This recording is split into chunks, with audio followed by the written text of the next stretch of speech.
Okay, can I just say before we start today, it's minus 12 degrees, there's snow on the ground, and more coming. So much for my waning sanity, it has flown the coop. Okay, let's get started. So I'll admit to watching a lot of YouTube videos on the Appalachian Trail, having read almost every blog on the trek, and spending more time than what is likely healthy on white blaze and hammock forums.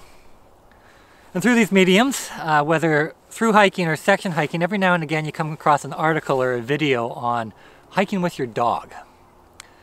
And I get that can be a bit of a controversial subject, but every time I hear it or see it, I can't help but smile. My spirit gets lifted a little bit.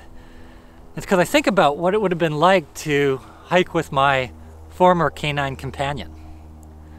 You see, I used to have an English Bulldog, and I envision manhandling his 80+ pound dense frame with a center of gravity all of 6 inches off the ground over, say, the boulders of Mahoosic Notch. You can't help but laugh. So for a little context, Stoli, my former English Bulldog, actually passed away this past September. And yes, his name was Stoli. He was named after the Russian vodka, which probably says more about me than it does him. I mean, I do like my vodka. And yeah, his passing was tough. We were pretty inseparable, but I was grateful for the 10+ years we had together. He was actually diagnosed with a tumor that affected his heart about 1.5 years ago, and the vet gave him a prognosis of mere weeks.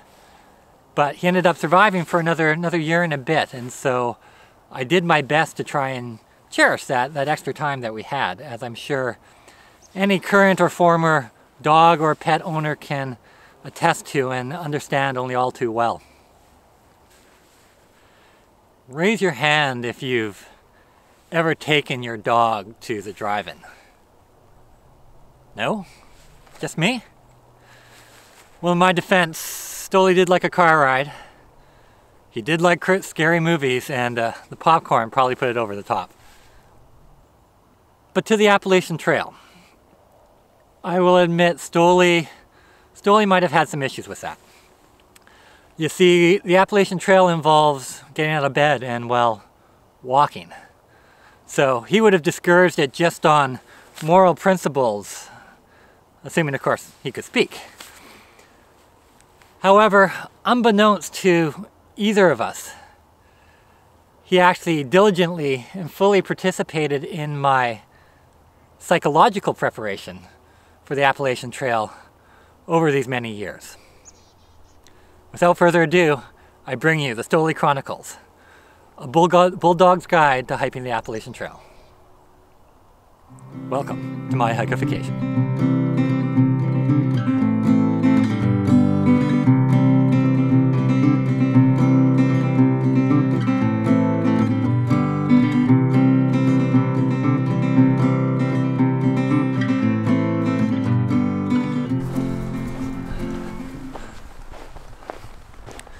So I am going to go through this list in kind of a reverse countdown order.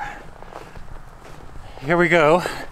The reasons Stoli has taught me to be successful in my Appalachian thru hike and see me in good stead at the top of Kadada next year.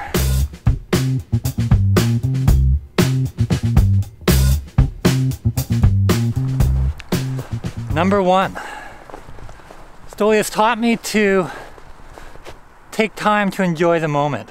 Stop and see the sights. Now granted, he did this by stopping at every single tree and peeing on a given walk on any given day. But I think the concept translates.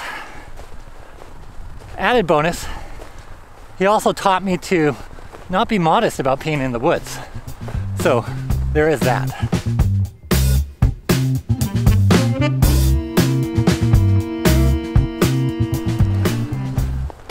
Number 2, hike your own hike. Now, hike your own hike is a term that, at least for me, I find actually gets thrown around pretty freely. And especially on the interweb, present company excluded, I'm sure, it can take on a bit of a passive-aggressive concept. You know, like, your gear sucks, but hey, hike your own hike. Or only a true through hiker would go no-bo, but hike your own hike. Stoli was all about hike your own hike. You see, he was the slowest walker ever and was unapologetic about it. I'm not exaggerating when I say it would take us an hour to walk around the block. There was this one time we were passed by this little old lady with a walker. I'm not kidding. And Stoli didn't have the gall to even be slightly embarrassed. Me, I was mortified. And no amount of prodding or bribery with treats would get him to go faster than the pace he was comfortable with. He was the epitome of hike your own hike. Or in his case, walk your own walk. Now granted, it can be a little frustrating when you're attached to him by a 6-foot leash of leather, but I guess maybe he taught me patience as well.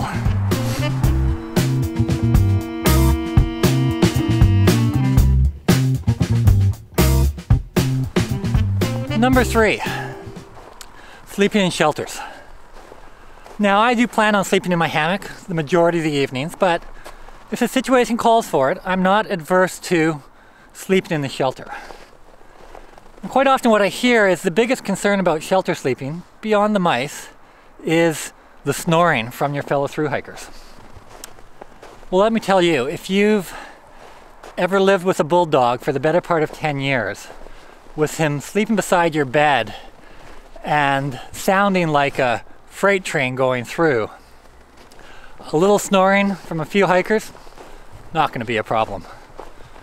I actually challenge any mere mortal hiker to attempt to disturb my soporific slumber.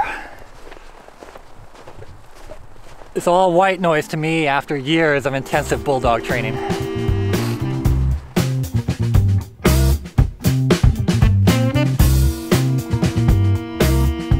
Stop for water whenever you can, as you never know what that next water source may be like. Well, I'm sure Stoli wouldn't have appreciated the concept of cameling up because, well, he didn't like camels. That's exactly what we would do. I'm lucky to live in a neighborhood where the community takes pride in their lush green front lawns. However, to get a lush green front lawn, you need to give it lots of water. So as we would go for our walks in the evening, we would pass by. Every house would have those little pop-out sprinklers going, watering their lawns. Albeit maybe pass by is a bit of a misnomer, as Stoli really couldn't pass by a sprinkler. He would stop at every one and take a long drink, almost as if we were about to depart on a pilgrimage through the desert. Actually, maybe that explains why he had to pee at every tree. Anyway, I hereby commit to taking a page from the Chronicles of Stoli and not pass by a water source without filling up.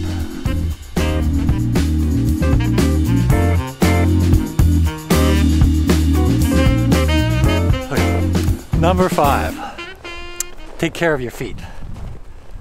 I don't know if you've ever seen a bulldog's paws, but they've got larger than normal pads and a lot of space between their toes. And here in Canada in the winter, it snows a lot.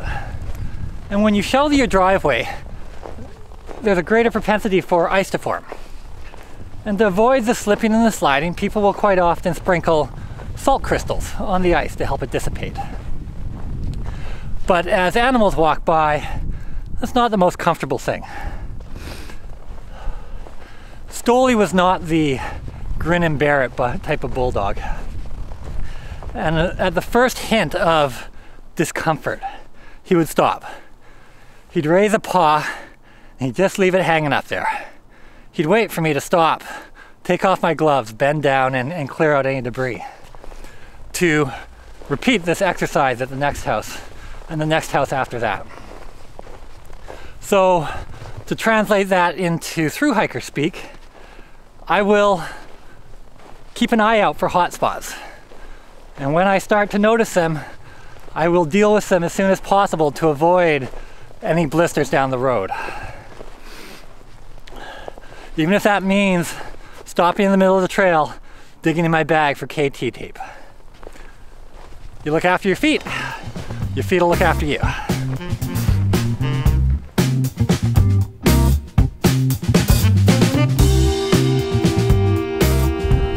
Number 6, accept rides from strangers.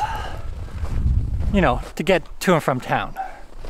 No yellow blazing for this guy, because no true hiker would ever yellow blaze, but hey, hike your own hike. See what I did there? So, when I lived abroad, Stoli lived a while with my brother and his family. And every day, my sister-in-law would walk my nieces to school, Stoli in tow. The caveat being that 2-mile journey was a little too much for him. And so in her utmost tolerance and affection for him, she would take along one of those little old school red wagons. And Stoli's return trip home would be in style in the back of that wagon. Although I'm sure they did get a few looks. I hereby commit to accept a ride whenever it's offered. Even if it means riding in the back of a half-ton, the wind blowing in my hair as we go to and from town, with weird looks from strangers going the other way.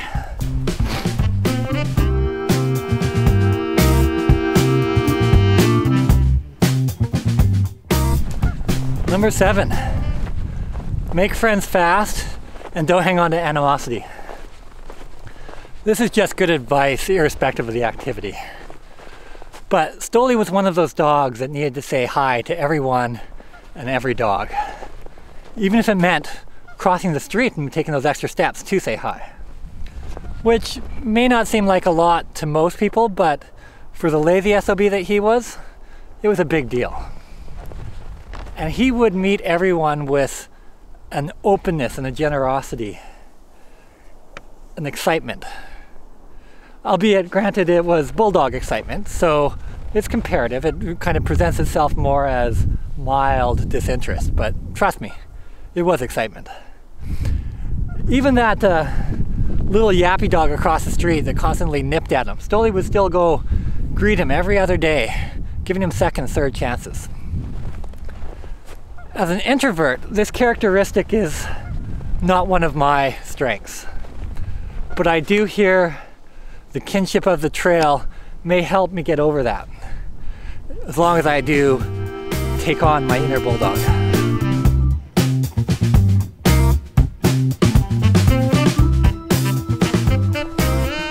Number 8, sleep is important.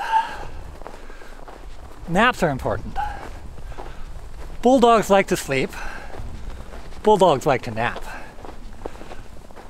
Successful through hike entails getting a good night's sleep. Be like a bulldog. Enough said.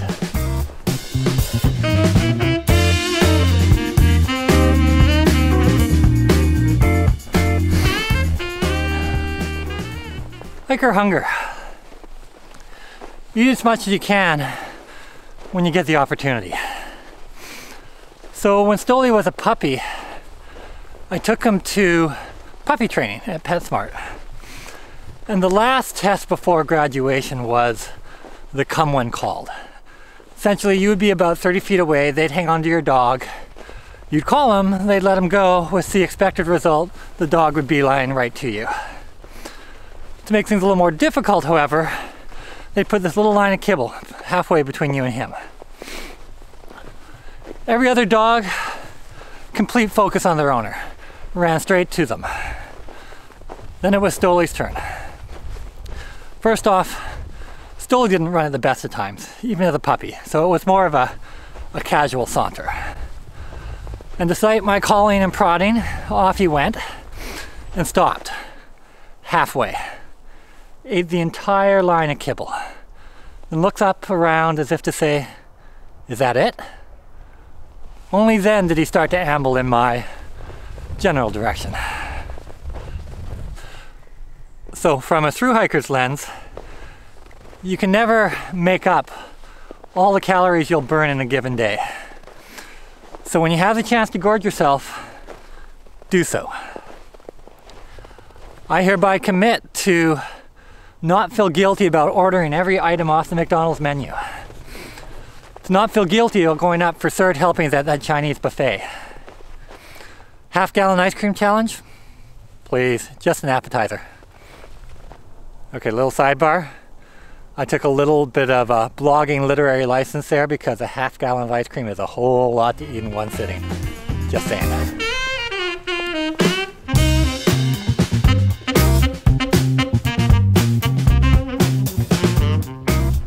Number 10.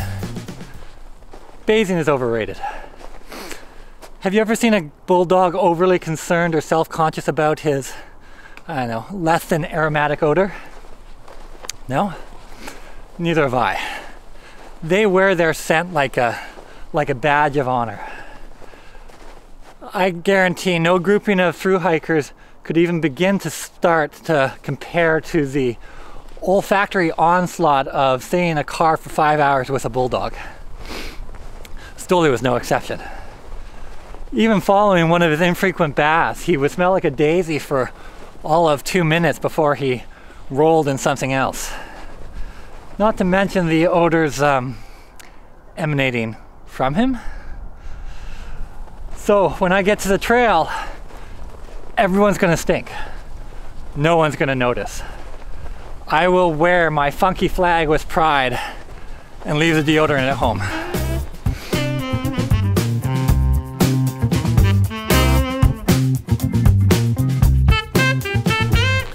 Number 11. Accept a helping hand. I'm always amazed how similar the personalities of a pet and an owner can be. Stoli and I were no exception. 2 peas in a pot. And one of our common characteristics is a fierce independence. Yet Stoli would always accept a helping hand. Granted, it was quite often a literal helping hand where he needed a butt scratch in an area he couldn't reach or a lift onto the bed in advance these years. But I will follow his lead.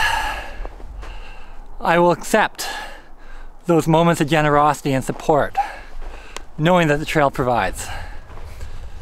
It's a hard enough journey to try and do it all by yourself. So I graciously thank you for any moments of trail magic that may come my way, knowing that I've been privileged to receive it.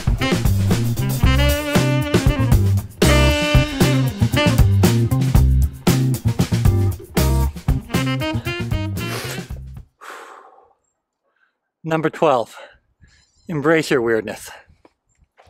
I've had many pets through the course of my life, but without exception, Stoli is by far the weirdest in his own wonderful way.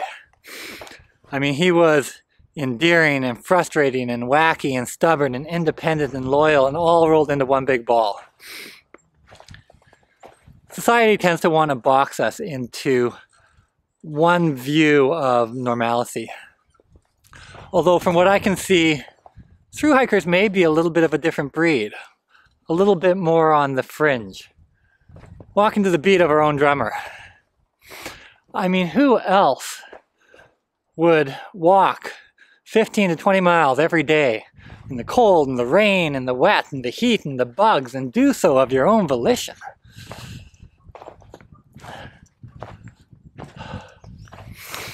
I will not conform. I will be good with not being normal.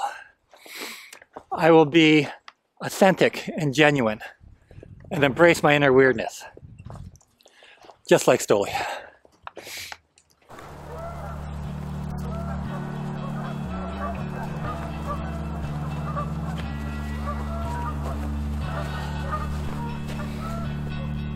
Okay, and a little bonus one for you. I will try to take advantage of every moment through the journey for as long as the journey lasts. Not to get too sappy, but just as I tried to do for those last years with Stoli.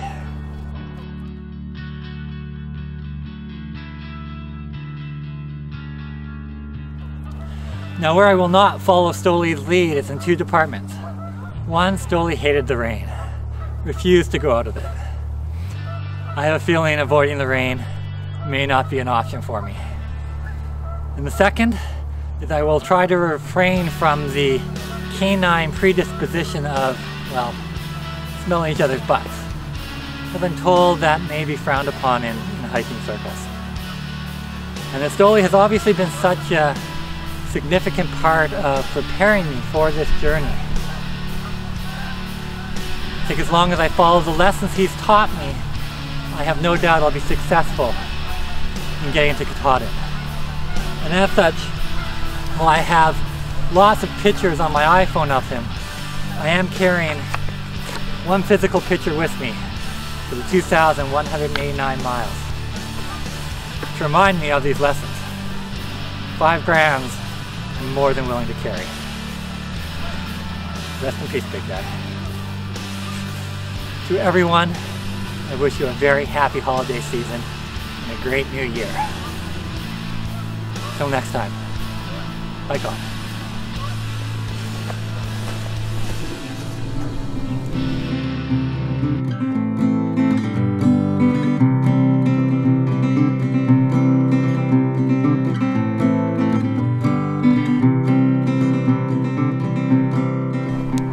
And in the winter, when it snows, after people have shoveled their driveways, it can get a little bit icy. And to avoid the slippy and slidey, you say that?